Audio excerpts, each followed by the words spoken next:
नमस्कार. आज आपण धर्मवीर छत्रपती संभाजी महाराज उड्डाण पूल कात्रज चौक या ठिकाणी आहोत. या ठिकाणी विधान परिषद आमदारांच्या माध्यमातून असेल किंवा या भागातले जे काही आता ज्यांना वाटतं की आम्हाला नगरसेवक व्हायचंय, गेल्या 18 वर्षापासून मी सातत्याने या कात्रज कोंड रोड साठी सुद्धा मी प्रश्न उपस्थित करतोय. माझा आमदार साहेबांना प्रश्न आहे, तुम्ही नक्की उद्या लाईव्ह घेणार आहे, मला उत्तर देणार मान्य आहे मला, परंतु आज तुम्ही कात्रज कोंड रोडवर व्यक्त करतो. प्रत्येक पक्षाच्या नगरसेवकांनी त्या संदर्भात आंदोलन केलंय. या ठिकाणच्या सगळ्या नगरसेवकांनी या विषयामध्ये लक्ष घातलं, नागरिकांनी लक्ष घातलं. शेकडो लोक या कात्रज कोंड रोडवरती लिहिली, तुमच्या नगरसेवकाची टर्म संपली, तुमच्या आमदारकीची टर्म संपली, तुमची विधान परिषद आमदाराची टर्म चालू झाली, तुमच्या नगरसेवकांच्या टर्म संपल्या. 5 नगरसेवक या कात्रज कोंडावरती भारतीय जनता पार्टी होते. एवढं सगळं तुमच्याकडे असताना तुम्हाला 18 वर्षामध्ये कात्रज कोंडावर पूर्ण करता आला आहे. आणि आता आमच्या कात्रज चौक अगदी शेवटच्या क्षणाला आहे. आज ना उद्या आम्ही कधीही चालू करणार आहे. मग आता तुम्ही अधिकाऱ्यांना काय म्हणे, विधान परिषदेमध्ये आम्ही प्रश्न उपस्थित केला. अरे तुम्ही आहे म्हणून तुम्ही प्रश्न उपस्थित करताय. आम्ही असतो ना तिथे विधानसभेमध्ये, विधान परिषदेमध्ये, यांना जागेवर बसून दिलं नसतं कात्रेच्या चौका करता. आणि तुम्ही सांगताय आम्हाला विधान परिषद अध्यक्षांनी आदेश दिला. अरे सगळं तुमचंच आहे ना. विधान परिषद अध्यक्ष बी तुमचा, विधान परिषद मग तुम्ही तिथं तुम्ही त्यांना पत्र द्यायला लावणार. कमिशनर साहेब पळत आले लगेच. पण स्थानिक नगरसेवक सगळ्यांनी काय स्वतःचा स्वाभिमान घाण ठेवलाय का? अरे उतरायचं तर अशा ताकदीने उतरा ना. मग कात्रज चौक आमच्या बापाचा आहे, आमच्या हक्काचा आहे. या कात्रज चौकामध्ये 21 करोड रुपये या गुगळेने दिले. या गुगळी जागा इथपर्यंत होती, पुढेपर्यंत. त्या गुगळ्याला इथपासून मागून पासून जे आपल्याला कशामध्ये दिसतंय, कुठपासून पैसे दिले. महानगरपालिकेच्या जागेचे पैसे 21 करोड रुपये दिले. त्याला कशा करता दिले? आता तो दाखवतोय तिथं, तो सांगतोय. आता गुगळे सांगतोय बापाची जागा होती ती. आज सुद्धा सातबारा काढून बघा, मोऱ्यांचा सातबारा येतो. आमच्या कधी पूर्वजांनी 40-50 वर्षापूर्वी त्या जागा विकल्या असतील. त्या जागा आता तुम्ही तिथं सांगताय की आमची जागा आहे, आमची जागा आहे. काय परत तिथपर्यंत महानगरपालिकेच्या अधिकाऱ्यांना सुद्धा लाज वाटली नाही. या ना, हिंमत असेल ना तर मला इथं येऊन दाखव. 39 गुंठे जी गुगळीची ताब्यात घेतली ती कशी घेतली?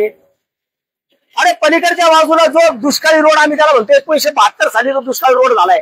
कात्रजकरांना सावध व्हा की आज जर या माझ्या लढ्याच्या विरोधात तुम्ही जर उतरला नाही तर लक्षात ठेवा, यायचं जायचं असतं तुमचा बंद होणार आहे. बालवाडीकडे बिल्डिंग पासून कंपाऊंड पडणार आहे अंबिका हॉटेल पर्यंत. जो खाली जाणारा अंबिका हॉटेल, ते खाली जाणारा जो दुष्काळी रोड, त्याला आपण 1972 साली दुष्काळात तो रस्ता झाला. त्या रस्त्याला आपण दुष्काळी रोड म्हणतो. म्हणजे तो रोड या अंबिका हॉटेल पासून तर राजस चौकापर्यंत 1972च्या दुष्काळामध्ये ज्यावेळेस दुष्काळ पडला म्हणून त्या स्थानिक लोकांना रोजगार उपलब्ध करून दिला जात होता. आणि तो 72च्या दुष्काळामध्ये कात्रजच्या लोकांना तो रोजगार उपलब्ध करून देण्यासाठी तो रस्ता केला. आणि आता त्या रस्ता आरझोन केलाय तुम्ही. अरे 1987च्या नकाशामध्ये तो रस्ता आहे तिथं. अजून सुद्धा ह्याच्यामध्ये सुद्धा जोडून रस्ता दाखवलाय, जागेवरती आरझोन केलाय. काय संबंध तुमचा? रस्ते तुम्ही आरझोन करायला लागले. एवढा सत्तेचा माज आलाय तुम्हाला. एवढे तुम्ही रस्ते बरं एवढे 39 गुंठे मोजून द्या ना मला कॉर्पोरेशनने. इथपर्यंत महानगरपालिकेची जागा होती. दाखवा 39 गुंठे गुगळीची पुढे होती. ते महानगरपालिकेच्या जागेची तुम्ही पैसे देताय. आम्ही गप्प काय होतं, आम्हाला रस्ता चालू करायचा होता.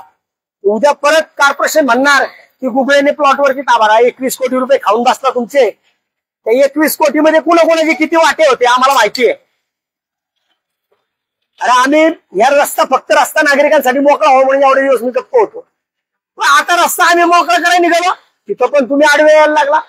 म्हणून आम्ही आज नागोबा आणलाय. त्या ऐक्या वेळावर नागोबा सगळ्या कार्यकर्त्यांकडे दाखवले. कोणाकोणाकडे नाग हे सगळे ऐक्या वेळावर नागोबा आहेत. आम्ही कामं करायची, तुम्ही ऐक्या वेळावर नागोबा म्हणून यायचं, हे नाही चालणार. हे कात्रज आहे. छत्रपती शिवाजी महाराजांच्या पदस्पर्शाने पावन झालेलं कात्रज आहे. इथल्या मातीमध्ये ना बंडाचं निशाण कायम आहे हातामध्ये. इथल्या मातीमध्ये कायम बंड आहे.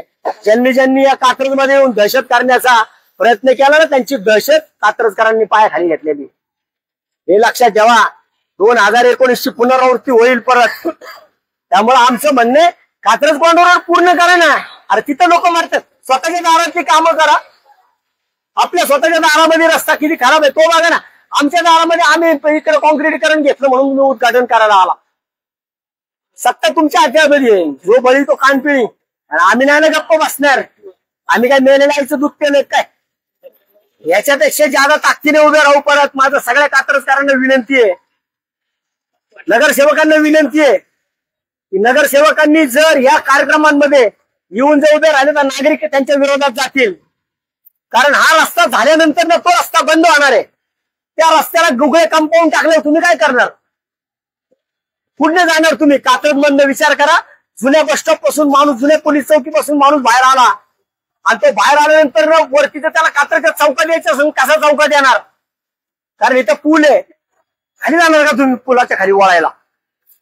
खाल्ल्या येणाऱ्या गाड्या म्हणजे काय चाललंय काहीच कळायला तयार नाहीये. समोरच्या बाजूनी जर इथून पाहिलं तर रस्ता तिथं पत्रे दाखवते. पत्रे 23 गुंठे जागा. 21 39 21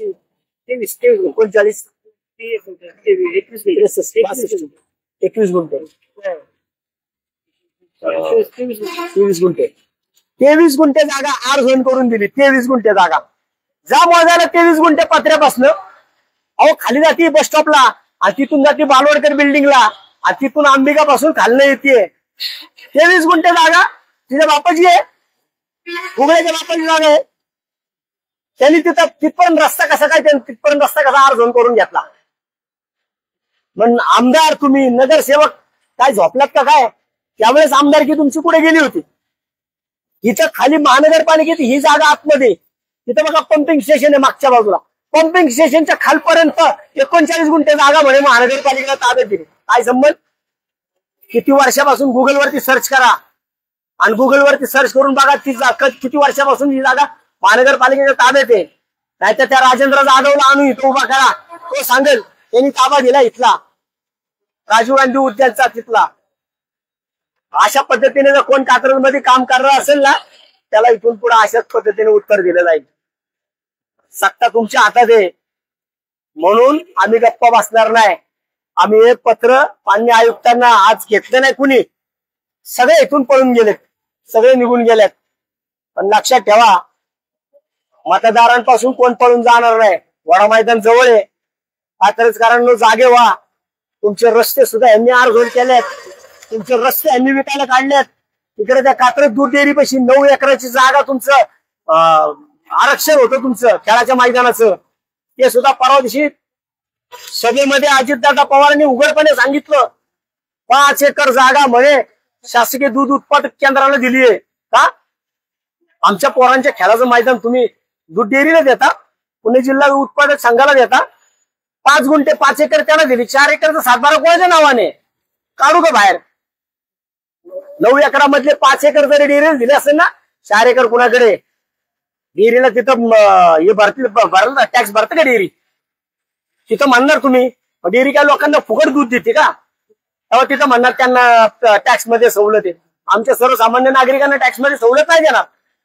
हे पत्र आम्ही कमिशनरला देतो. याच्या सगळ्या सखोल चौकशी या सगळ्या विषयामध्ये झाल्या पाहिजे. त्या गुगळे जे जागा ताब्यात घेतली ना ज्या अधिकाऱ्यांनी ताब्यात घेतली आम्ही जागेवरती आलो. आम्हाला वाटलं काय ती पण जागा ताब्यात घेणार आहे. आणि नंतर पत्रे मारलं कळालं अरे ती 23 गुंठे म्हणे तर आरक्षण करून दिली आहे. कशी काय. जिथं आरक्षण होतं ती आरक्षण करून द्यायचं आहे. परत ती दिली तर दिली. चला तुमचं काय त्याचा फायदा. रस्त्याचा कशी आरक्षण करता. 1972च्या दुष्काळामधला रस्ता 1965च्या डीपी मध्ये 1987च्या डीपी मध्ये आता जागा हस्तांतरित करत असताना नकाशावरती कॉर्पोरेशनने अतिशय खुबीने त्याच्यावरती एक शेरा मारलाय. बाजू लगत रोड. लगतचा रोड लिहिलेला असेल सुद्धा रोड सुद्धा आरक्षण करून घेत आहे. या बाबी ह्या कात्रजकरांच्या जीवावर उठणार. यांचा मॉल इथं उभा राहील आणि आमचा रस्ता बंद करेल. त्यामुळं कात्रजकरांना इथून पुढे लक्षात ठेवा. अशा ऐकले जाऊन नागोबा आले आम्ही विरोध करणार. सर्व कात्रजकरांना माझी विनंती आहे तुम्ही सुद्धा आमच्या माणसा पाठीशी उभं राहिले पाहिजे. पक्ष म्हणून उभे राहू नका. व्यक्ती म्हणून उभे राहा. मी ज्या पद्धतीने बांधतोय, एकटा बांधतोय, सगळ्यांनी नांग्या टाकल्यात, मी नाही नांगे टाकल्या. आमच्यामध्ये बंडाचं रक्त आहे आणि आम्ही कात्रच्या भूमीत जन्मलोय. इथं छत्रपती शिवाजी महाराजांच्या पदस्पर्शाने पावन झालेली भूमी आहे. त्या पुलाला नाव दिलं, त्याला पण विरोध झाला. त्या ठिकाणी सुद्धा वेगळ्या नावाचा घाट घातला होता. अजूनही त्याला विरोध होतोय, पण आम्ही ते होऊन देणार नाही. माझी एवढीच विनंती आहे. आज माझ्या सगळ्या कार्यकर्त्यांनी, माझ्या पाठीशी सगळे माझे कार्यकर्ते उभे राहिले. प्रशासन साधं निवेदन घेण्यासाठी सुद्धा इथे थांबले नाही.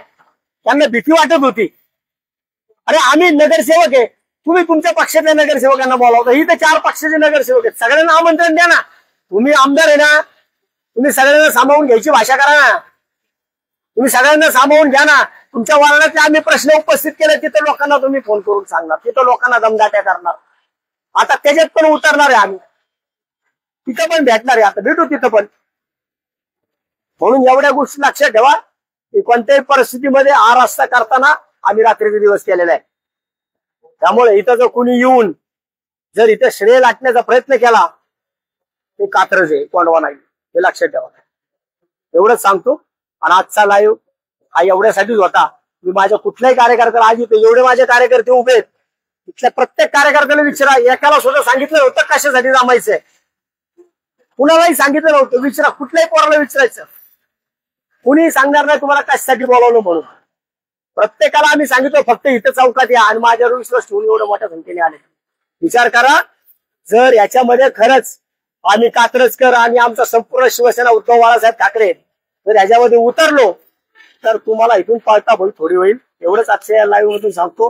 सोशल मीडियाच्या भाऊ गर्दीत विश्वासार्हतेने चकाकणारे नाव म्हणजे लेट्सअप मराठी. सगळ्यांना, सगळ्या नागरिकांना ती स्पीच, ती लेट्सअप वरील मुलाखती म्हणजे विचारांचा खजिना.